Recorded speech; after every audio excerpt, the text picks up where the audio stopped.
الحمد للہ وکفا وسلام علی عبادہ الذین اصطفیٰ اما بعد۔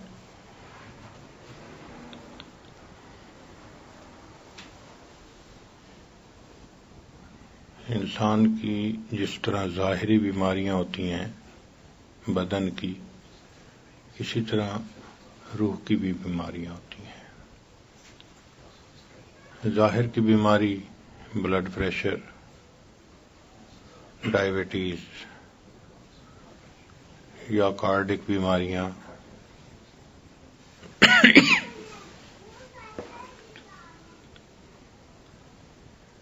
جن کا علاج انسان ہسپتال میں جا کر کرواتا ہے۔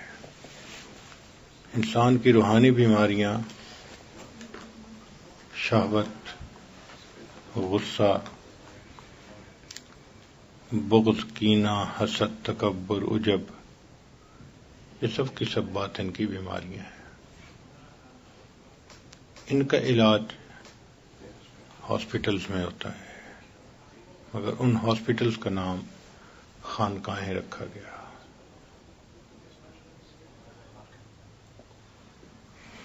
خانقاہ کا لفظ فارسی سے نکلا ہے۔ یہ اصل لفظ تھا خانہ گاہ۔ آپ نے دیکھا ہوگا کہ بعض اوقات پرندوں کے لیے چھوٹے چھوٹے ڈبے سے بنا دیے جاتے ہیں، تو ہر ڈبے میں ایک پرندہ ہوتا ہے۔ مشائخ نے سالکین کے لیے اپنے پاس چھوٹی چھوٹی جگہیں بنائی ہوئی تھیں جو مصلی بچھانے کے برابر ہوتی تھی، اور اس میں ہی ان کو ٹھہرنے کا حکم ہوتا تھا۔ بس اتنی جگہ ہوتی تھی کہ انسان کھڑا ہو کے نماز پڑھ لیتا تھا اور مصلی کے اوپر ہی لیٹ کر اپنی نیند پوری کر لیتا تھا۔ تو دور سے دیکھتے تو خانے بنے ہوئے نظر آتے تھے، تو اس کا نام تھا خانہ گاہ۔ وہاں سے یہ لفظ خانقاہ مشہور ہو گیا۔ اس وقت بھی اگر آپ بخارا میں جائیں تو نقشبند بخاری رحمۃ اللہ علیہ کے مزار پر چھوٹے چھوٹے کمرے، ڈربے بنے ہوئے ہیں۔ بس اتنا ہے کہ انسان بیٹھ جاتا ہے، آنکھ کھولے تو چاروں طرف دیواریں نظر آتی ہیں، بس اور کچھ نہیں۔ تو یہ جگہیں اس لیے تھیں کہ انسان اپنے آپ کو ایک غار میں محسوس کرے، کیونکہ نبی علیہ الصلوۃ والسلام نے غار حرا میں وقت گزارا تھا، اور حبب الیہ الخلا، نبی علیہ الصلوۃ والسلام کو خلوت پسند تھی۔ یہ عجیب بات ہے کہ محبت انسان کو تنہائی پسند بنا دیتی ہے، دستور ہے، آپ اس کو آزما کے دیکھ لیں۔ حتیٰ کہ جو نفسانی محبتوں میں گرفتار ہوتے ہیں وہ بھی تنہائی پسند۔ سب گھر والے کھانا کھا رہے ہوں گے، یہ صاحب کمرے میں، میرا دل نہیں چاہ رہا۔ سب فنکشن میں ہوں گے، یہ الگ ہی کہیں بیٹھا ہوگا۔ تو محبت کی یہ فطرت ہے کہ انسان کو تنہائی پسند بنا دیتی ہے۔ چنانچہ نبی علیہ الصلوۃ والسلام کو بھی اللہ رب العزت کی ایسی محبت حاصل تھی کہ آپ تنہائی پسند ہو گئے تھے۔ تو غار حرا میں نبی علیہ السلام وقت گزارتے تھے، ایک ایک ہفتہ کھانا ساتھ لے کے جاتے تھے۔ یہ جو غار حرا کی ایک سنت ہے نا، اس پر عمل کرنا ہی پڑتا ہے۔ جو سالک چاہے کہ مجھے بھی اللہ کا وصل ملے، تعلق ملے، تو اسے خلوت میں وقت گزارنا پڑتا ہے، اس کے بغیر کام نہیں چلتا۔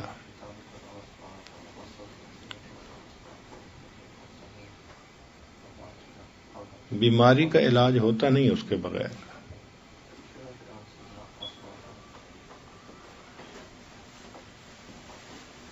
جلوت کے اپنے فائدے ہیں، خلوت کے اپنے فائدے ہیں۔ جو خلوت کے فائدے ہیں وہ جلوت میں حاصل نہیں ہو سکتے۔ اس لیے قرآن مجید میں اللہ رب العزت نے جہاں بھی ذکر کا حکم دیا، کثرت کا حکم ساتھ، یعنی شرط کثرت کی لگائی گئی۔ مثلا یا ایھا الذین آمنوا اذکروا اللہ ذکرا کثیرا، تو کثیر کی شرط ہے نا، والذاکرین اللہ کثیرا والذاکرات، یہاں بھی کثرت کا حکم۔ اور تیسری جگہ دیکھیے، یا ایھا الذین آمنوا اذا لقیتم فئۃ فاثبتوا واذکروا اللہ کثیرا لعلکم تفلحون، تو ہر جگہ پر کثیرہ کا لفظ ہے۔ اس میں راز یہ ہے کہ جب تک ذکر کی کثرت نہ کی جائے فائدہ ظاہر نہیں ہوتا۔ آج ہماری باطنی بیماریاں کیوں ٹھیک نہیں ہوتی؟ بنیادی وجہ ہم ذکر کی کثرت نہیں کرتے، ذکر کرتے ہیں مگر ولا یذکرون اللہ الا قلیلا، تھوڑا ذکر کرتے ہیں، نتیجہ کیا ہوتا ہے؟ مذبذبین بین ذلک لا الہ الا ولا الہ، ہم بھی نہ ادھر کے نہ ادھر کے۔ دنیا داروں کو دیکھیں تو ہم دنیا دار بھی نہیں ہوتے کہ وضاقت دینی ہے، داڑھی رکھی ہوئی ہے، لمبے کرتے پہنے ہوئے ہیں، تو ہم دنیا دار نہیں بن سکتے جیسے وہ ہیں۔ دینداروں میں دیکھیں تو ہمارے من میں دینداری بھی نہیں ہوتی، ہماری آنکھ غلط دیکھتی ہے، زبان جھوٹ بولتی ہے، اندر منافقت ہے، دو رنگی ہے، تنہائی کے گناہ ہیں۔ تو جو اصل دیندار ہیں ان کے زمرے میں بھی ہم شامل نہیں، اور جو دنیا دار ہیں ان کے زمرے میں بھی شامل نہیں۔ تو حالت ہماری یہی ہے، لا الہ الا ولا الہ الا۔ اور اس کی بنیادی وجہ ذکر کی کمی۔ دیکھیں، اگر بخار دور ہونے کے لیے آگمنٹن لینی پڑتی ہے 600 ملی گرام دن میں 3 مرتبہ، اب ایک بندہ 100 ملی گرام دن میں 3 مرتبہ لے تو بخار اتر جائے گا، حالانکہ بالکل صحیح دوائی لے رہا ہے۔ جو بیماری کا علاج ہے وہ یہی ہے، مگر مقدار پوری نہیں ہے۔ مقدار پوری نہ ہونے کی وجہ سے بخار نہیں اترتا۔ ہم بھی ذکر کرتے ہیں، یہ نہیں کہ نہیں کرتے، مگر تھوڑا کرتے ہیں۔ کثرت کے حکم میں داخل نہیں ہوتا جو ہم ذکر کرتے ہیں، کثرت کے تو حکم میں داخل تب ہوگا جب الذین یذکرون اللہ قیاما وقعودا وعلی جنوبہم، کھڑے بیٹھے لیٹے ذکر کریں گے، پھر کثرت ہوگی۔ ذکر سے ذات کی محبت پیدا ہوتی ہے، یہ طے شدہ اصول ہے۔ آپ کسی چیز کا تذکرہ کرنا شروع کر دیں، اس کی محبت دل میں آئے گی۔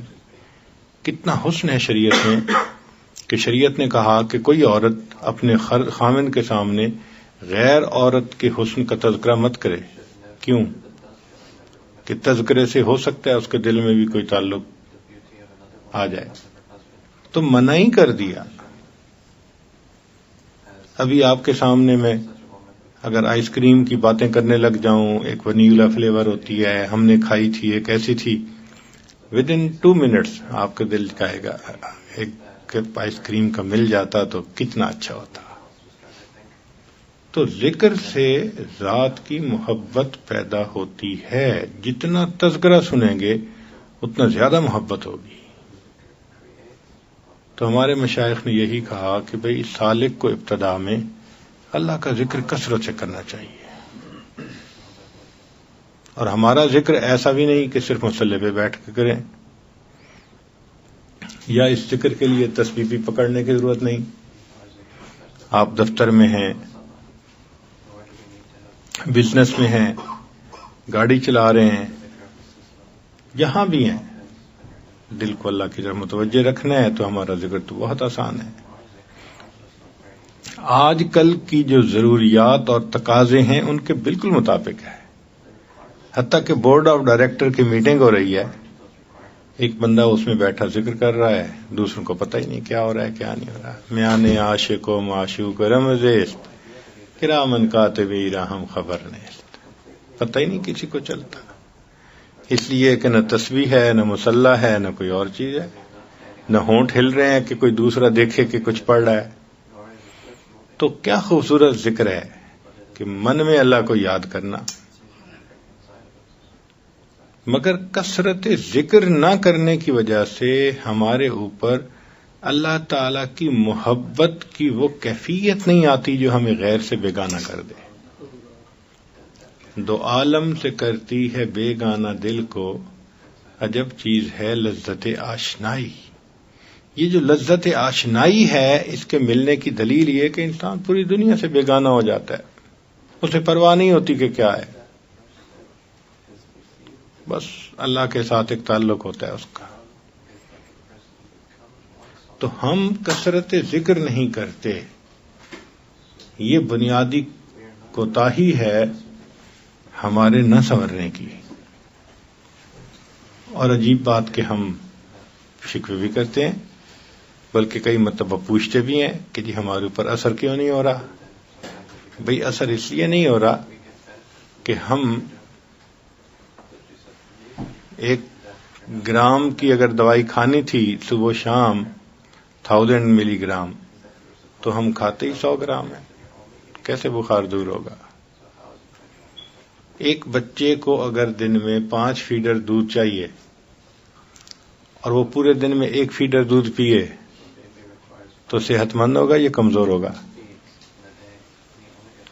جس پودے کو روزانہ پانی نہ ملے وہ ڈی ہائیڈریشن کی وجہ سے اسٹرانگ ہوگا یا کمزور ہوگا؟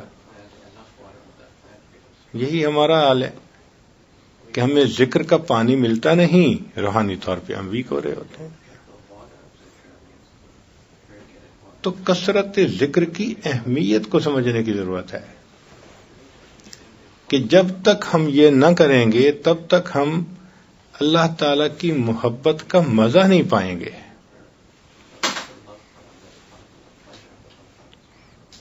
وہ جو محبت کی شدت ہے وہ کثرت کے ساتھ بندھی ہوئی ہے۔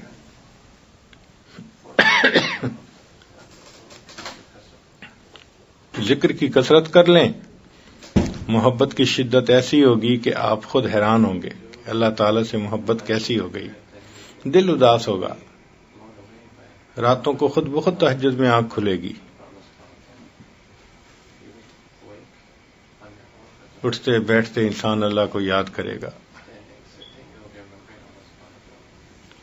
تو ذکر کی کثرت کا حکم دیا گیا۔ ہمارے سلوک کی خوبصورتی یہ ہے کہ اس کے جو پہلے 7 اسباق ہیں وہ انسان کے گناہوں کو چھڑوا دیتے ہیں۔ ہر لطیفے کے ساتھ ایک گناہ وابستہ ہے۔ آنے دیں، آ جاؤ یہاں بیٹھ۔ ہر لطیفے کے ساتھ ایک گناہ وابستہ ہے۔ مثلاً قلب کے ساتھ شہوات کا تعلق ہے۔ شہوت کا لفظ عام لوگوں کی نظر میں تو مرد اور عورت کے تعلق کو کہتے ہیں، ہمارے مشائخ کی نظر میں شہوت کا لفظ براڈ میننگ رکھتا ہے۔ یہ لفظ اشتہا سے بنا، اور اشتہا کسی چیز کی بھی ہو سکتی ہے۔ عام طور پہ دیکھا کہ بچوں کو کھانے پینے کی اشتہا بہت ہوتی ہے، میٹھی چیز کھانی ہے، آئس کریم کھانی ہے، فلاں کھانی ہے۔ عورتوں کو بننے سنورنے کی اشتہا بہت ہوتی ہے، کپڑا ایسا، جوتی ایسی، جیولری ایسی۔ تو یہ ایک اشتہا ان میں قدرتاً اللہ نے رکھ دی ہے۔ مردوں کے دلوں میں عورت کی اشتہا بہت ہوتی ہے۔ تو اشتہا کوئی بھی ہو، جو انسان لطیف قلب کا سبق زیادہ کرتا ہے، یہ اشتہا قابو میں آ کر دائرہ شریعت کے اندر آ جاتی ہے۔ اس کا کیا مطلب ہے کہ اس مرد کو پھر اپنی بیوی کی رغبت نہیں رہتی؟ نہیں، بیوی کی رغبت تو رہتی ہے، لیکن وہ جو ہوس ہوتی ہے نا، جو غیر محرم کی طرف متوجہ کرتی ہے، وہ نکل جاتی ہے۔ جیسے ایک بندہ گھر میں کھانا کھا لے تو اس کو باہر کے ریسٹورانٹس وغیرہ کے کھانے کا، برگرز کا خیال ہی نہیں آتا۔ اسی طرح جو بندہ ذکر کا لطیفہ قلب کا سبق اچھی طرح کر لے گا، وہ گھر میں اپنی بیوی کے ساتھ اچھی طرح رہے گا، اس کو باہر گڑبڑ کا خیال ہی نہیں آئے گا، اس کی آنکھ نہیں اٹھے گی کسی کی طرف، کوئی موٹا ہے، پتلا ہے، نیلا ہے، پیلا ہے، اپنی بلا سے ہمیں کیا غرض ہے۔ دل سے ہوس نکل جاتی ہے، اور یاد رکھیں کہ جب تک ہوس دل سے نہ نکلے نا تو ایک شادی کیا 2 ہوں 3 ہوں، انسان کی نگاہ پاک نہیں ہوتی، اور عمر کا بھی تعلق نہیں ہے کہ جی ہم 30 سال 40 سال 50 سال کے ہو کے پاک ہو جائیں گے، نہیں، جتنی عمر بڑھتی جائے گی اتنا آنکھوں کی غلاظت بڑھتی جائے گی۔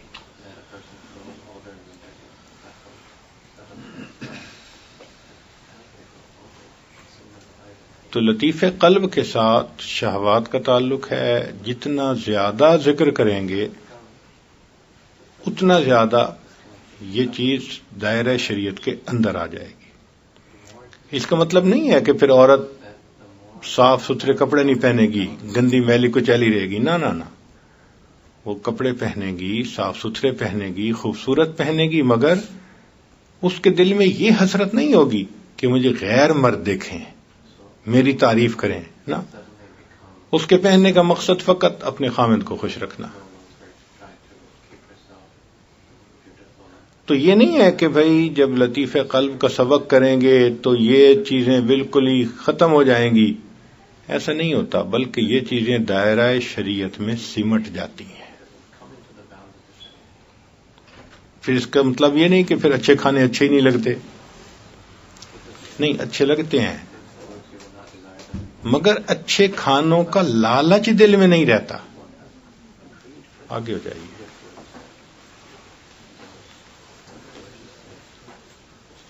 جو اچھے کھانوں کا ایک لالچ ہوتا ہے نا ہر وقت، وہ دل سے نکل جاتا ہے۔ اللہ دے دیتے ہیں تو انسان اللہ کی نعمت سمجھ کے شوق سے کھا لیتا ہے، نہیں کسی وقت ملتا تو پریشانی نہیں ہوتی۔ تو لطیف قلب کے ساتھ شہوات کا تعلق ہے۔ چنانچہ جو بندہ دیکھنا چاہے کہ لطیف قلب ٹھیک ہوا یا نہیں، وہ یہ دیکھے کہ میرے نظر پاک ہوئی یا نہیں۔ نظر کا پاک ہونا، غیر محرم کا خیال دل سے نکل جانا، یہ لطیف قلب کے صحیح ہونے کی علامت ہے۔ اگر نہیں تو ابھی اور محنت کی ضرورت ہے۔ عورتوں کو دیکھا ہے کہ برتن جب دھوتی ہیں تو ایک دفعہ اس کو وہ صابن سے لگاتی ہیں، اور اگر دیکھتی ہیں کہ صاف نہیں ہوا تو دوسری مرتبہ پھر لگاتی ہیں۔ اسی طرح آپ لطیف قلب پہ سبق کریں کریں کریں، پھر کچھ عرصے بعد اپنے آپ کو دیکھیں کہ میرے اندر سے یہ چیز قابو میں آئی یا نہیں۔ اگر نہیں تو اس کو پھر ذکر کے ذریعے سے صاف کریں۔ تو لطیف قلب پر ذکر کرنے سے شہوات کنٹرول میں آ جاتی ہیں۔ اکثر جو آج کل گناہ ہیں ان کا تعلق شہوات کے ساتھ ہی ہے۔ عورتوں میں کپڑے جوتی کی اشتہا ہے تو ہر وقت بیچاری کلر میچنگ میں لگی رہتی ہیں، فرصت ہی نہیں ہوتی۔ اور مردوں کو ہر وقت ایک ہی خیال ہوتا ہے ذہن میں، عام حالات میں تو کیا، نماز پڑھتے بھی خیال ہے، جاگتے بھی یہی خیال، سوتے ہیں تو خواب بھی یہی۔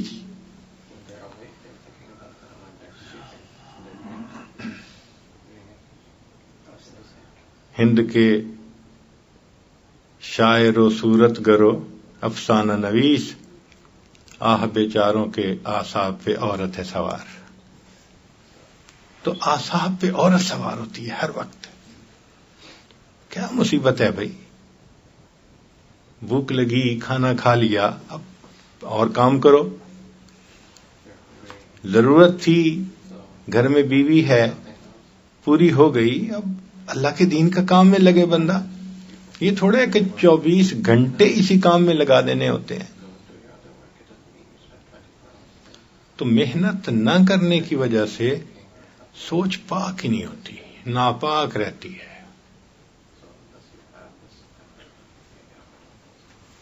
تو لطیف قلب پر محنت کرنے سے شہوات کنٹرول میں آ جاتی ہیں۔ پھر لطیف روح پر ذکر کرنے سے انسان کے اندر سے غضب، غصہ وہ کنٹرول میں آ جاتا ہے۔ یہ غصہ بھی انسان کی زندگی کی ضرورت ہے۔ انسان اپنے عزت کی حفاظت کیوں کرتا ہے؟ کہ اس کے اندر غیرت ہوتی ہے۔ تو غصہ تو غصے کے موقع پہ آنا چاہیے، ہاں بے موقع آنا یہ بری بات ہے۔ ہمارے پرابلم یہ ہے کہ ہمیں بے موقع آتا ہے، چھوٹی چھوٹی باتوں پہ آتا ہے، اور آتا ہے تو اترنے کا نام نہیں لیتا۔ یہ غصہ برا غصہ ہے۔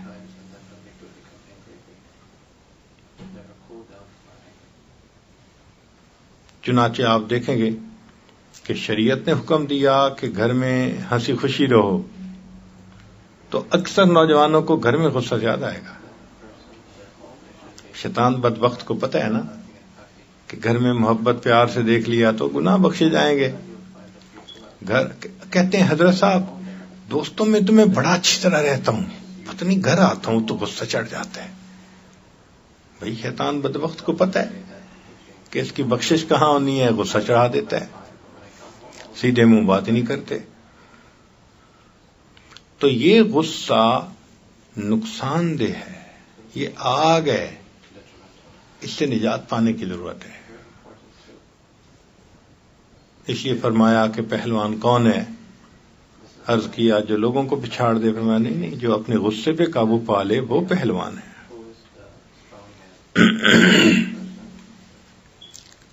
اس غصے پہ قابو پانے کا ایک ہی طریقہ ہے کہ انسان لطیف روح پر کثرت کے ساتھ ذکر کرے۔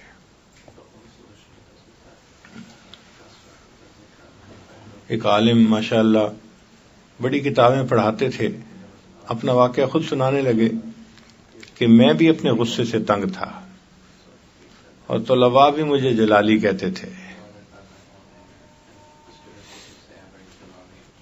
جب میں بیعت ہوا تو بیوی کو بتایا میں بیعت ہو گیا ہوں۔ اس نے کہا ہاں تمہارے پیر کو تو تب سمجھوں گی نا جب تمہارا غصہ ٹھیک ہوگا۔ اللہ کی شان کہ 2 سال انہوں نے ذکر میں گزارے۔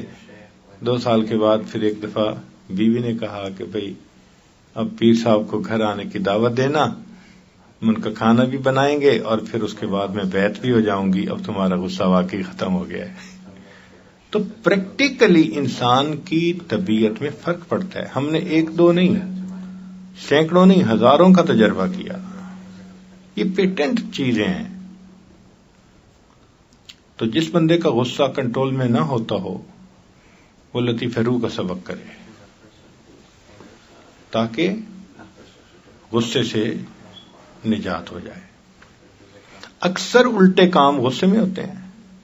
انسان دوسرے کا دل خوشی میں تھوڑا توڑتا ہے، غصے میں توڑتا ہے۔ جو دوسرے کا دل دکھاتا ہے غصے میں آ کے دکھاتا ہے نا۔ قطع تلقی کیوں کرتا ہے؟ قطع رحمی جس کو کہتے ہیں غصے میں کرتا ہے۔ طلاق کیوں دیتا ہے؟ غصے میں دیتا ہے۔ ایک نوجوان کہنے لگا حضرت بس کیا کروں، بس غصے میں طلاق دے بیٹھا ہوں۔ میں نے کہا آج تک کسی نے خوش ہو کے بھی طلاق دی؟ تو غصہ مصیبت ہوتا ہے کئی مرتبہ۔ اس سے نجات پانے کے لیے لطیف روح کا سبق ہے۔ پھر انسان کی طبیعت میں کئی مرتبہ بخل ہوتا ہے۔ دین پہ خرچ کرنا، جان مال وقت، یہ مشکل ہوتا ہے۔ اس کے لیے انسان کے اندر سخاوت کا آنا ضروری۔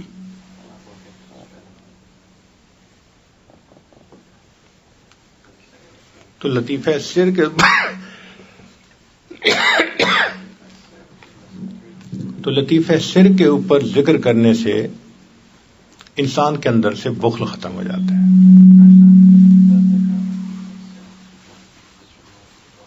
بخل ختم ہو جاتا ہے. پھر انسان کے اندر کئی مرتبہ حرص اور حسد بہت ہوتا ہے، اس سے جان چھڑانی مشکل. تو لطیفہ خفی پر ذکر کرنے سے حرص اور حسد دونوں سے جان چھوٹ جاتی ہے. اب یہ حسد کتنا برا گناہ ہے کہ الحسد یأکل الحسنات کما تأکل النار الحطب. آگ جس طرح خشک لکڑی کو کھا لیتی ہے، اس طرح حسد انسان کی نیکیوں کو کھا لیتا ہے، کی ہوئی نیکیاں برباد. حسد سے دوسرے کا کیا بگڑنا، خود انسان آگ میں جلنا شروع ہو جاتا ہے. پھر انسان کے اندر خود پسندی، عجب، تکبر، یہ بھی بیماری ہوتی ہے اور یہ نیکی کے ساتھ بھی رہتی ہے. یہ نہیں کہ صرف جو بدکار لوگ ہوتے ہیں وہ تکبر کرتے ہیں، نہ نہ نہ نہ. تہجد گزار، نیکوکار، تقوی دار اندر خود پسندی ہوتی ہے، عجب ہوتا ہے. اعجاب المرء بنفسہ، اور یہ بھی مہلکات میں سے ہے. اب اس سے جان چھڑانے کے لیے لطیفہ اخفا پہ سبق کرنا پڑتا ہے. اب بتائیں کہ 5 اسباق سے 5 مہلک بیماریوں سے انسان کو نجات ہو جاتی ہے. یہی فائدہ اگر ہم سن لینا تو ہمیں چاہیے کہ ہم مر مٹیں، کہ ہمیں تو بھائی ان اسباق پہ محنت کر کے ان بیماریوں سے نجات پانی ہی ہے. اور یہ تو پہلا قدم ہے تصوف کا.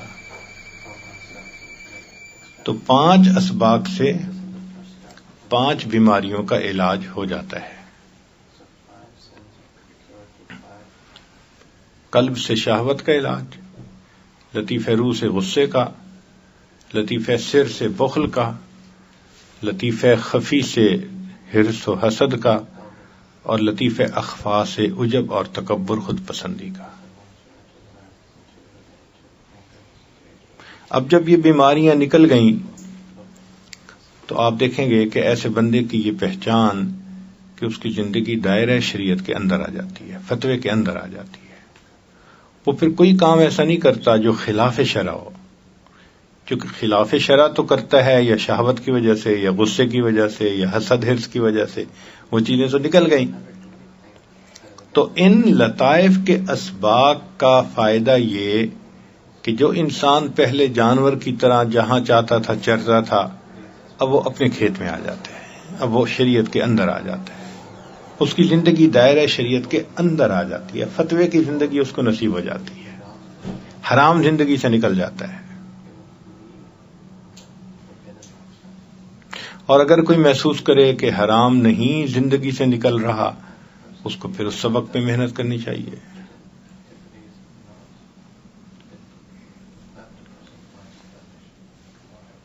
پھر ان 5 لطائف پہ سبق کرنے سے جب زندگی شریعت کے اندر آ گئی تو اب ذکر کا برکت یہ ہے کہ ذکر سے ذات کی محبت نصیب ہوتی ہے. تو جب انسان اللہ کا ذکر کثرت سے کرتا ہے تو اللہ کی محبت بڑھ جاتی ہے دل میں، اللہ کے ساتھ تعلق ہوتا ہے، تو عبادات کی کوالٹی بڑھ جاتی ہے. دیکھیں نا، محبت سے نماز پڑھنا کچھ اور چیز ہے اور بلا محبت کے نماز کچھ اور چیز ہے. ادھر ٹکرے مارتا ہے، ادھر نماز کو انجوائے کر رہا ہوتا ہے. ہمارے اکابر کو نماز کی لذت حاصل تھی، تبھی تو حضرت حاجی امداد اللہ ماجد مکی رحمۃ اللہ علیہ نے کہا کہ اگر قیامت کے دن مجھے اللہ نے رحمت کی نظر سے دیکھا تو میں کہوں گا اللہ مجھے اپنے عرش کے نیچے مصلی کی جگہ عطا فرما دیجیے. تو عرش کے نیچے مصلی کی جگہ کون مانگتا ہے؟ جس کو مصلی پہ بیٹھ کے لذت ملتی ہے، لطف آتا ہے.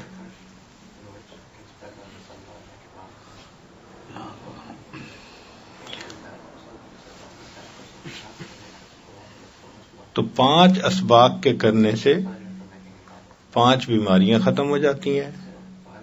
زندگی دائرہ شریعت کے اندر آ جاتی ہے، اور انسان کے دل میں اللہ کی محبت میں اضافہ، ایک وارمنس پیدا ہو جاتی ہے، اور وہ جو محبت کی وارمنس ہے وہ اس کو پھر نماز کے لیے بھی کھڑا کر دیتی ہے، تلاوت پہ بھی بٹھا دیتی ہے، نیکی پہ بھی لگا دیتی ہے، ہر اچھا کام وہ اللہ کی محبت اس کو کروا دیتی ہے۔ جو ہمارے چھٹا اور ساتواں سبق ہے ان کی سیر پہلے 5 کے ضمن میں ہی ہو جاتی ہے، وہ اکٹھی چیزیں ہیں۔ قلب کی اصلاح ہو گئی تو نفس خود سنور گیا، وہ آٹومیٹک ہے۔ تو یہ جو لطائف کے اسباق ہیں بنیادی طور پر یہ انسان کی زندگی کو شریعت کے اندر لے کر آتے ہیں، انسان کو مہلک بیماریوں سے شفا دیتے ہیں، انسان کے دل میں اللہ تعالی کی محبت کو بڑھا دیتے ہیں، جس سے انسان کو عبادات میں یعنی شغف نصیب ہو جاتا ہے، انتظار میں ہوتا ہے، تھکا ہوا بھی ہو پھر بھی تہجد میں آنکھ کھلتی ہے، فجر قضا نہیں ہوتی، معمولات اپنے وقت پہ پورے ہو جاتے ہیں۔ تو یہ ان 5 اسباق کو کرنے کے اثرات ہیں، مگر اتنا کرنے سے انسان اللہ سے جڑتا تو نہیں ہے نا۔ اتنا ہوا کہ یہ فاسقوں کے زمرے سے نکل کے صالحین کے زمرے میں آ گیا، فاسقین کے زمرے سے نکل کے یہ صالحین کے زمرے میں آ گیا، لیکن ابھی تو ابتدا ہے، تو اس سے اوپر جانا ہے۔ اوپر کیا جانا ہے کہ ہمیں تو ہر کسی سے دل کو کاٹنا پڑے گا، ما سوا سے انقطاع حاصل کرنا پڑے گا۔ ما سوا کہتے ہیں اللہ کے علاوہ جو کچھ ہے، یعنی اللہ کی محبت یا جن محبتوں کو اللہ نے جائز کہا وہ محبتیں، یہ سب اللہ کی محبت کا حصہ ہیں۔ اس کی سٹیم جو ہے، تنا، وہ اللہ کی محبت ہے، اور اس کی جو شاخیں ہیں وہ ماشاء اللہ والدین کی محبت، بیوی کی محبت، بچوں کی محبت، بہن بھائی کی محبت، مسلمان، وہ سب محبتیں جو شریعت نے جائز کہی ہیں یہ شاخیں ہیں اس کی، مگر بنیاد ان سب کی ایک ہی ہے، اور وہ بنیاد ہے اللہ کی محبت۔ جو محبتیں اس سے ہٹ کے ہیں، نفسانی، شیطانی، شہوانی، ان کو ما سوا کی محبت کہتے ہیں۔ تو ذکر میں لطائف کے اسباق کرنے سے انسان فاسقین سے ہٹ کر صالحین کے زمرے میں آ جاتا ہے، مگر اولیاء کے زمرے میں جانے کے لیے تو بہت کچھ کرنا پڑے گا۔ مثلاً اس کے لیے اپنے دل کو ساری مخلوق سے کاٹنا پڑے گا، اس کو کہتے ہیں ما سوا سے انقطاع حاصل کرنا، اس کو کہتے ہیں تبتل حاصل کرنا۔ وہ تبتل تو نہیں ملتا نا، اگرچہ یہ شریعت کے دائرے کے اندر رہ رہا ہے، مگر دل میں پھر بھی خواہشات ہیں، گو وہ خواہشات شریعت کے اندر ہوتی ہیں، نکل ہی جائیں اور تبتل نصیب ہو جائے، اس کے لیے پھر اگلا قدم ہے، اور وہ قدم ہے کلمے کا ذکر، کہ جیسے آپ نے صاف تو کر دیا لیکن ابھی اوپر وائپر لگانا ہے تاکہ خوب صاف ہو جائے، تو یہ جو لا الہ الا اللہ ہے نا، تحلیل کا سبق، یہ پھر اوپر ماشاءاللہ وائپر لگ جاتا ہے، صاف کر دیتا ہے، جو کچھ بچا کھچا اثر ہوتا ہے نا سارے کو مٹا دیتا ہے۔ تو تحلیل کے اسباق انسان کو ما سوا سے کاٹ دیتے ہیں۔ عشق کی آتش کا جب شعلہ اٹھا، ما سوا معشوق سب کچھ جل گیا، تیغ لا سے یعنی لا کی تلوار سے، تیغ لا سے قتل غیر حق ہوا، دیکھیے پھر بعد اس کے کیا بچا، پھر بچا اللہ باقی سب فنا، مرحبا اے عشق تجھ کو مرحبا۔ ایک اللہ باقی رہ جاتا ہے، باقی سب پہ چھری پھر جاتی ہے۔ یہ لا کی جو تلوار ہے نا، یہ مٹا کے رکھ دیتی ہے ماں سوا کو، نفی کر دیتا ہے انسان ہر چیز کی۔ تو ہمارے جو اسباق لطائف کے بعد ہیں وہ تحلیل کے ہیں، خفی ہو یا لسانی ہو، تو یہ پھر انسان کو تبتل کا مقام مل جاتا ہے۔ اور قرآن مجید میں یہی ہے کہ وَاذْكُرِ اسْمَ رَبِّكَ، ذکر کر اپنے رب کے نام کا، وَتَبَتَّلْ إِلَيْهِ تَبْتِيلًا، اور اللہ کی طرف تبتل اختیار کرو۔ تو قرآن پاک کی آیت ہمیں اشارہ کر رہی ہے کہ تم ذکر کو اتنا کرو کہ تمہیں تبتل حاصل ہو جائے، مخلوق سے کٹو، اللہ سے جڑو۔ جب تک مخلوق سے نہیں کٹیں گے اللہ سے نہیں جڑیں گے، کٹنا ہی پڑے گا۔ تو پہلے 7 اسباق انسان کی زندگی کو فاسقین سے نکال کر صالحین کے زمرے میں داخل کر دیتے ہیں، اور پھر جو تحلیل کا سبق ہے نا، یہ پھر صالحین سے نکال کے طالبین کے زمرے میں داخل کر دیتا ہے۔ اللہ کا طالب، بس مجھے اللہ چاہیے، ایک مراد ہو جاتی ہے اس کی، خدا بندہ مقصود من تو ای و رضائے تو، بس یہ کیفیت ہو جاتی ہے تحلیل کے اسباق کرنے سے۔ خدا بندہ مقصود من تو ای و رضائے تو، مارا محبت و معرفت ذوق شوق خود پہ دے، تیرے سوا معبود حقیقی کوئی نہیں ہے، کوئی نہیں، تیرے سوا مشہود حقیقی کوئی نہیں ہے، کوئی نہیں۔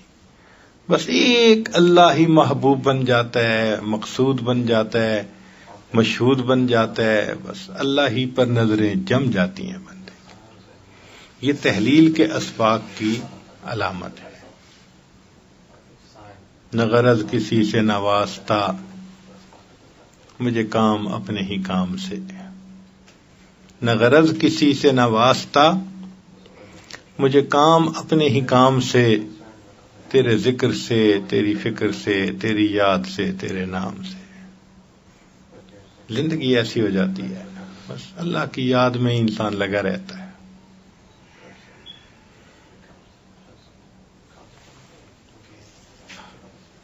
اسی لیے جب تحلیل کے اسباق انسان کر لیتا ہے تو پھر اس کو محبت الہی کی جو شدت ہے وہ حاصل ہو جاتی ہے، اور اس کو فنا کہتے ہیں، فنا فی اللہ کہتے ہیں۔ تو ہمارے سلوک کا جو 10واں سبق ہے وہ فنا فی اللہ کا سبق ہے۔ اگر انسان نے پہلے اسباق ٹھیک کیے ہوں تو 10ویں سبق کے اس کو فنائیت کا مقام۔ فنائیت کا کیا مطلب؟ اپنے آپ سے بھی بیگانہ، اپنے آپ سے بھی بیگانہ۔ وہ کہتے ہیں کہ مجنو بیٹھا ہوا تھا تو کوئی آیا تو اس نے کہا اس سے بات کروں، تو اس نے اس کو کہا مجنو مجنو مجنو، دھیان ہی نہیں دے رہا تھا۔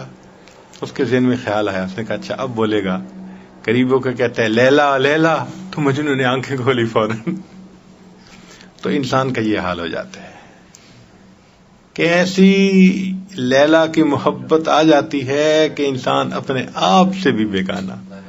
پہلے مخلوق سے انقطاع ہوئی تھی، اب اپنے آپ سے بھی انقطاع، نہ کوئی خواہش رہتی ہے، نہ ارادہ رہتا ہے، نہ کچھ مرضی، ہر چیز گم ہو جاتی ہے۔ اس کو فنا فی اللہ کہتے ہیں۔ دیکھو ہمارا سلوک کتنا سمجھ میں آنے والا ہے۔ تو پہلے 7 اسباق انسان کو فاسقین کے حلقے سے نکال کر صالحین کے زمرے میں داخل کر دیتے ہیں، پھر تحلیل کے اسباق اس کو صالحین کی بجائے طالبین کے زمرے میں، سالکین کے زمرے میں لے آتے ہیں کہ یہ اللہ کا چاہنے والا ہے، طلبگار ہے اللہ کا۔ اور پھر جو 10واں سبق ہے وہ فنا کا سبق ہے. اس میں پھر سالک کو اللہ کے ذکر میں استغراق کی کیفیت حاصل ہو جاتی ہے. اللہ کے ذکر میں استغراق کی کیفیت. بیٹھے پرواہ ہی نہیں،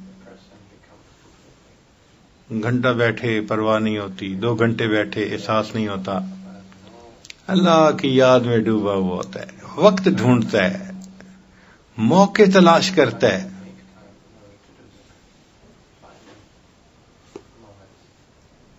جیسے بچے لوگ اگر انہوں نے کچھ کمپیوٹر پہ الٹی سیدھی چیزیں دیکھنی ہو تو وہ موقع ڈھونڈتے ہیں، ایسے ہی اللہ کا بندہ اللہ کی عبادت کے لیے، اللہ کی یاد کے لیے موقع ڈھونڈتا ہے. آپ دیکھیں گے کبھی راتوں میں اللہ کی یاد میں لگا ہے، کبھی دن میں اللہ کی یاد میں لگا ہے. وضو کیا، اچھا جی میں تحیۃ الوضو پڑھ رہا ہوں. مسجد میں آئے، میں تحیۃ المسجد پڑھ رہا ہوں. اب میں سنتیں پڑھ رہا ہوں، اب میں نفل پڑھ رہا ہوں، اب میں یہ سورت پڑھ رہا ہوں، اب میں یہ سورت پڑھ رہا ہوں. سبحان اللہ. لگا ہوا ہوتا ہے انسان عبادت میں. ایسا مزہ آ جاتا ہے، لطف آ جاتا ہے ایسا عبادت میں. اور یہ ذہن میں رکھنا کہ محبت انسان کو تھکنے نہیں دیتی.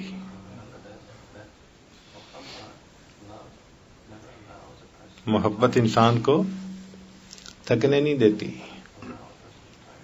اس کی دلیل یہ کہ ایک ماں کام کر کر کے سارا دن کپڑے دھوئے تھکی ہوئی ہے، شام کو اپنی بیٹی سے کہتی ہے بیٹی بس میں نے عشاء پڑھنی ہے اور میں نے سو جانا ہے، آج میں بہت تھکی ہوئی ہوں.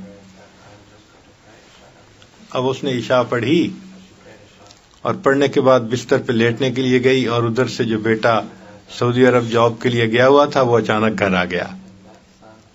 اب اس کی آواز سنتے ہی اٹھ کے بیٹھ جائے گی، بیٹے سے ملے گی، کھانا کھلائے گی، باتیں کرے گی. گھنٹہ جاگ رہی ہے. اب بیٹی پوچھتی ہے اماں آپ تو کہہ رہی تھی میں نے عشاء کے بعد سو جانا ہے، مجھے ڈسٹرب کوئی نہ کرے. بیٹی تیرے بھائی کی آواز سنتے ہی میری نیند ہی غائب ہو گئی، میں تو بالکل فریش ہوں. اب دیکھیں محبت نے اس عورت کو کس طرح فریش کر دیا، نیند بھی ختم ہو گئی، طبیعت بھی فریش.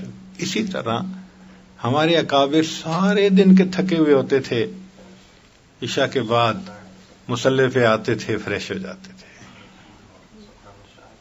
ہم نے اپنے حضرت مرشد عالم رحمۃ اللہ علیہ کی زندگی میں خود دیکھا، کئی مرتبہ لمبا سفر کر کے سارے تھکے ہوئے آتے تھے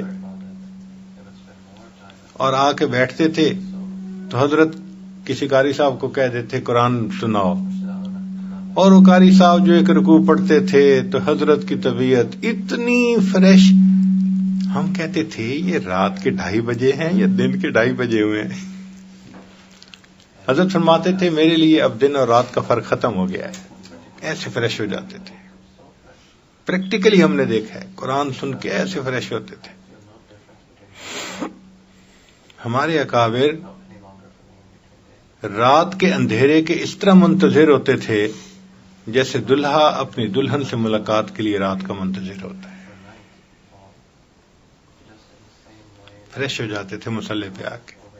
مصلی پہ بیٹھنا کوئی آسان کام ہے؟ آپ 1 گھنٹہ بیٹھ کے دکھائیں.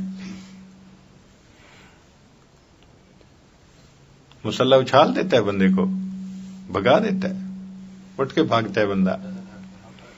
مصلی پہ وہی بیٹھتا ہے جس کے دل میں اللہ کی محبت جمی ہوئی ہوتی ہے.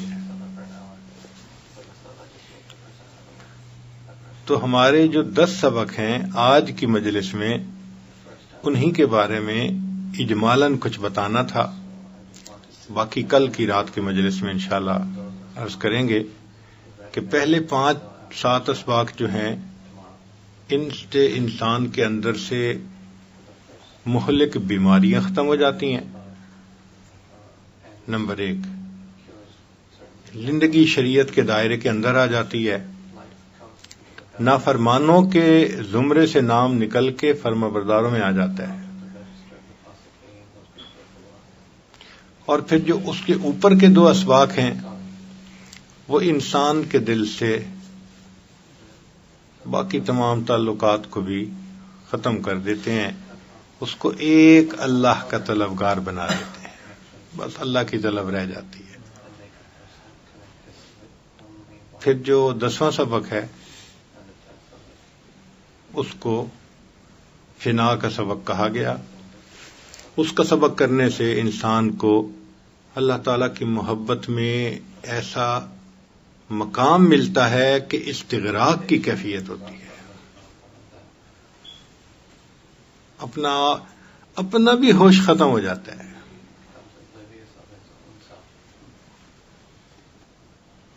دل میں نہ کوئی حسرت، نہ کوئی خواہش، نہ کوئی ارادہ، بس اپنا ارادہ اللہ کے ارادے میں گم ہو جاتا ہے۔ اس کو مقام فنا فی اللہ کہا گیا۔ تو اب دیکھیے کہ اس کو حاصل کرنا کتنا ضروری ہے۔ اس کے بغیر عبادات کی یکسوئی حاصل نہیں ہو سکتی۔ نماز کی حضوری، سجدے کا سرور، ایمان کی حلاوت، یہ سب چیزیں اس کے کرنے سے حاصل ہوتی ہیں، اس کے بغیر حاصل نہیں ہو سکتی۔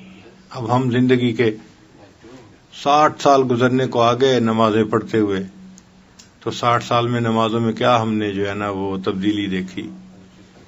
جو شروع میں پڑھ رہے تھے وہی اب پڑھ رہے ہیں، پہلے بھی خیال تھے، آج بھی خیال ہیں ادھر ادھر کے۔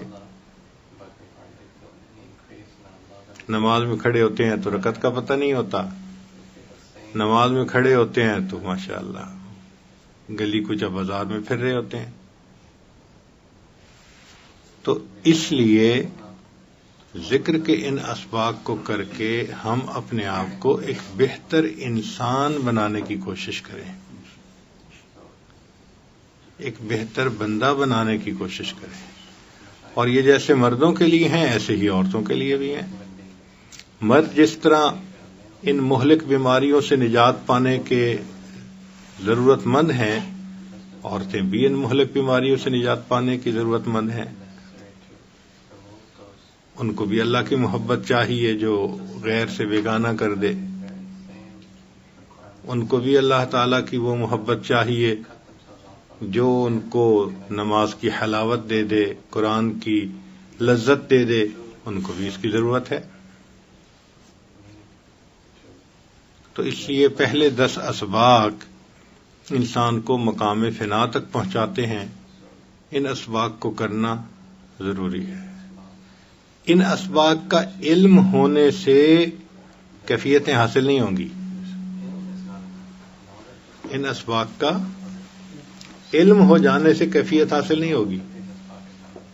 بھئی ایک آدمی اگر کتاب میں پڑھ لے کہ ایسے تیرنا چاہیے تو تیرنا تو نہیں آتا جب تک کہ ڈبکیاں نہ کھائے اور تیرے نہیں۔ اسی طرح صرف پتہ چل جانے سے کہ جی آج کے بیان میں بتا دیا تو کیفیتیں حاصل نہیں ہوتی، کیفیتیں تو کرنے سے حاصل ہوں گی۔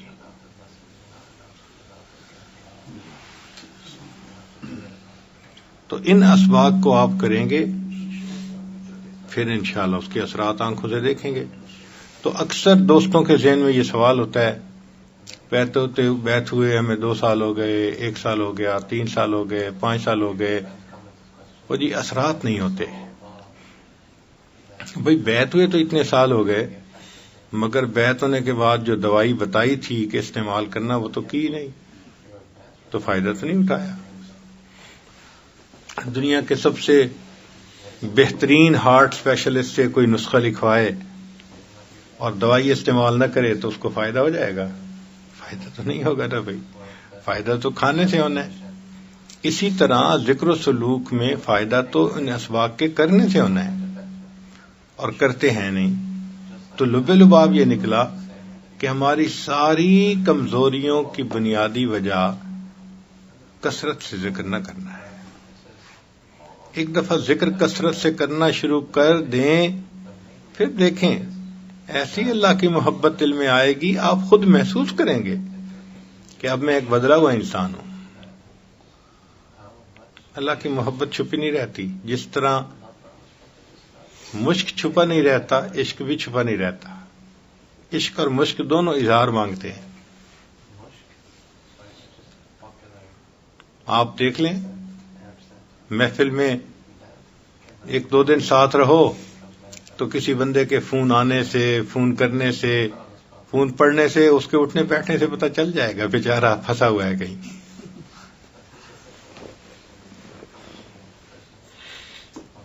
اس کے انداز بتا دیتے ہیں، بیٹھنا اٹھنا بتا دیتا ہے اس کا.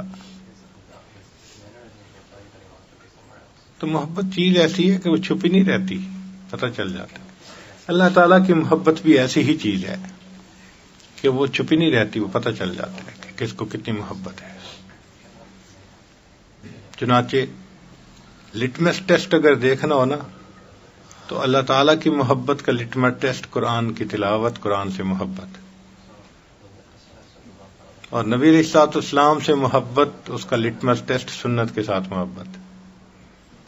جس کو نبی علیہ السلام سے کامل محبت ہوگی اس کی زندگی پوری سنت کے مطابق ہوگی، اور جس کو اللہ سے کامل محبت ہوگی قرآن کی ایک ایک آیت، ایک ایک لفظ کے اندر معرفت کا دریا اس کو ملتا چلا جائے گا. تو اس لیے ان اسباق پر محنت کرنے کی ضرورت ہے. محنت کے بغیر یہ چیز انسان کو حاصل نہیں ہوگی، فقط تمنا سے حاصل نہیں ہو سکتی. دیکھو جی، ایک انسان نکاح نہ کرے، تمنا کرتا رہے جی میرا بیٹا ہو جائے، میری اولاد ہو جائے، تو کیسے اولاد ہوگی؟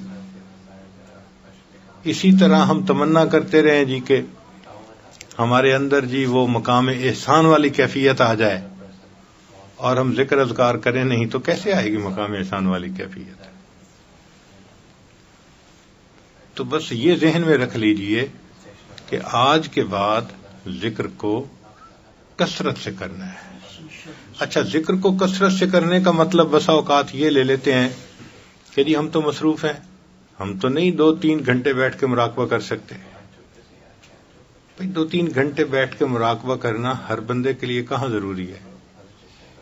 جو لوگ پڑھنے پڑھانے کے کام میں لگے ہوئے ہیں، حدیث پڑھتے ہیں، تفسیر پڑھاتے ہیں، وہ پڑھانے سے پہلے اگر توجہ اللہ کے ساتھ بیٹھ جائیں تو ان کے 3 گھنٹے صرف پڑھنے پڑھانے میں نہیں گزرتے، ساتھ حصول فیض میں بھی گزر جاتے ہیں.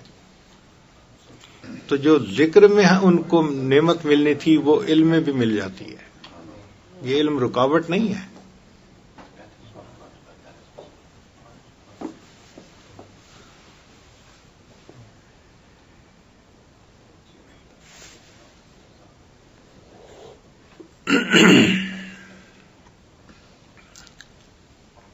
حضرت خواجہ فضل قریشی رحمۃ اللہ علیہ کے خلیفہ تھے، شیخ الحدیث تھے. تو فرمایا کرتے تھے کہ میں کلاس میں آ کے بیٹھتا تھا تو طلباء آنے میں کچھ وقت لگاتے تھے، تو میں نے سب کو کہا ہوا تھا بھئی جب سب آ جائیں تو مجھے اشارہ کر دیں. اور اتنی دیر جو طلباء کے آنے میں لگتی تھی بس میں آنکھ بند کر کے مراقبے کی نیت کر لیتا تھا. جب طلباء آ جاتے تھے پھر میں ان کو سبق پڑھاتا تھا. سبق کے دوران میرے دل پر ایسے انوار اترتے تھے کہ میں حیران ہوتا تھا. تو پڑھنے پڑھاتے ہوئے توجہ اللہ کے ساتھ آپ پڑھائیں، آپ کو انوار و برکات اسی طرح ملتے رہیں گے. تو وہ وقت بھی ذکری کا وقت ہوتا ہے. ذکر کا بنیادی مقصد اللہ کی یاد ہے نا، اس لیے تو فرمایا اقم الصلاۃ لذکری، نماز قائم کرو میری یاد کی خاطر. تو مقصود تو اللہ کی یاد ہے نا ہر چیز کا. تو اگر علم پڑھتے ہوئے اللہ کی یاد دل میں رہی تو وہ وقت پھر نور کے اخذ کا وقت ہونا چاہیے نا، نور ملتا ہے اس سے دل میں. اور بعض اوقات لوگوں کی جاب ایسی ہوتی ہے کہ وہ بیٹھ کے نہیں ذکر کر سکتے، یہ بھی ماننے والی بات ہے.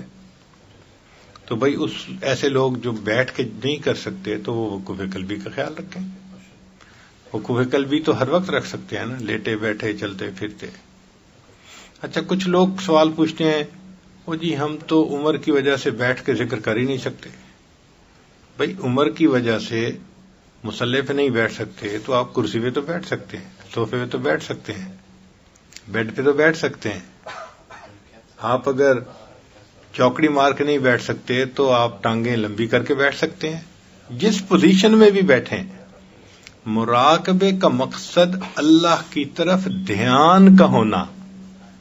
کھڑے میں ہو، بیٹھے میں ہو، لیٹے میں ہو، جو مرضی حالت ہو، اس سے کیا فرق پڑتا ہے؟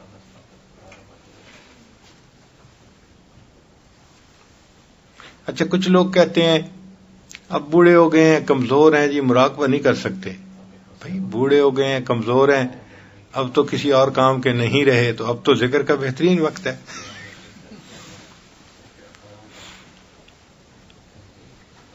تو اب تو ہمیں اور ذکر بلکہ کرنا چاہیے.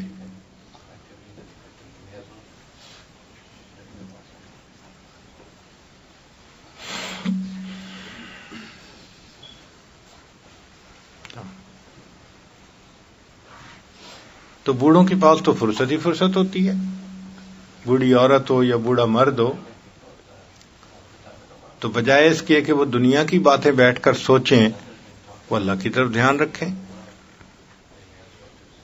اچھا، کچھ لوگ کہتے ہیں جی کہ ہم ذرا بیمار ہیں جی، تو بیماری میں تو پھر فرصت نہیں ملتی مراقبے کی. بھئی بیمار بندے کو تو کوئی اور ایسی کام نہیں ہوتا. وہ بخار سے لیٹا ہوا ہے تو دل میں اللہ کا دھیان، اس کو مراقبہ ہو رہا ہے. تو مراقبے میں رکاوٹ کوئی چیز نہیں ہے. کام کاج کرنے والا ہے تو بھئی دست بکار دل بیار، ہاتھ کام کاج میں مشغول، دل اللہ کی یاد میں مشغول. تو اس لیے دل کی توجہ اللہ کی طرف رکھنے میں کوئی رکاوٹ نہیں ہے.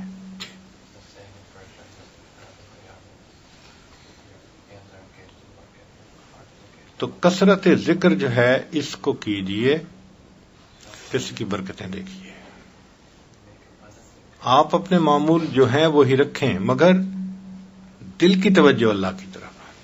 اچھا، اس میں کئی مرتبہ ایک اور مسئلہ ہوتا ہے کہ انسان کہتا ہے جی میں وقوف قلبی کیسے رکھوں، مجھے یاد ہی نہیں رہتا. تو وہی اس کے لیے ہم نے جو ایک بہترین عمل دیکھا وہ ہے مسنون دعاؤں کو یاد کرنا اور اپنے اپنے موقع پہ پڑھنا. سبحان اللہ، یہ اتنی خوبصورت دعائیں ہیں کہ بندے کو اللہ کی یاد دلاتی رہتی ہیں. اگر آپ غور کریں تو صبح اٹھنے سے لے کے رات سونے تک سینکڑوں نہیں ہزاروں مواقع ایسے آتے ہیں کہ جس میں آپ کو دعائیں پڑھنی ہوتی ہیں. تو اس کا مطلب یہ ہوا کہ آپ نے اتنی مرتبہ تو اللہ کو یاد کیا نا. ہاں، یہ ایک ہے مصیبت کہ بسا اوقات دعائیں یاد بھی ہوتی ہیں، موقع پہ یاد آتی نہیں ہے. فَإِنَّهَا مِنْ أَعْظَمِ الْمَصَائِبِ، یہ بڑی مصیبت ہے. اس کا مطلب یہ کہ یہ پھٹکار ہے اللہ کی طرف سے، یہ بے توفیقی ہے اللہ کی طرف سے کہ دعائیں یاد بھی ہیں اور پڑھنی یاد نہیں ہوتی. اب جب توفیق کا معاملہ آ جائے تو پھر وہاں پر فریاد چلتی ہے. بس اب اللہ سے مانگیں، دعائیں مانگیں، روئیں دھوئیں، تہجد کے وقت کہیں کہ یا اللہ مجھے مسنون دعائیں اپنے اپنے موقع پہ آپ یاد دلا دیجئے، مجھے حضوری دے دیجئے. چند دن دعائیں مانگیں، اس کی برکت سے آپ کو مسنون دعائیں یاد آنی شروع ہو جائیں گی. اور جب مسنون دعائیں یاد آئیں گی تو وقوف قلبی خود رہے گا. وقوف قلبی رہے گا تو وہ جو ذکر کی کثرت ہے وہ آسان ہو جائے گی. تو مقصود ہمارا ہے ذکر کی کثرت کرنا. ذکر کی کثرت سے ہمارے کام سنور جائیں گے انشاءاللہ. تو سمجھ لیجئے کہ ذکر سے ذات کی محبت پیدا ہوتی ہے، اور محبت انسان کو پھر اعمال پہ کھڑا کر دیتی ہے. محبت انسان کو محبوب کی نافرمانی سے روک دیتی ہے. ان المحب لمن یحب مطیع، محب جس سے محبت کرتا ہے پھر اس کا مطیع فرما بردار ہوتا ہے. تو یہ ہمارے سلوک کے پہلے 10 اسباق کا خلاصہ ہے سمجھنے کے لیے.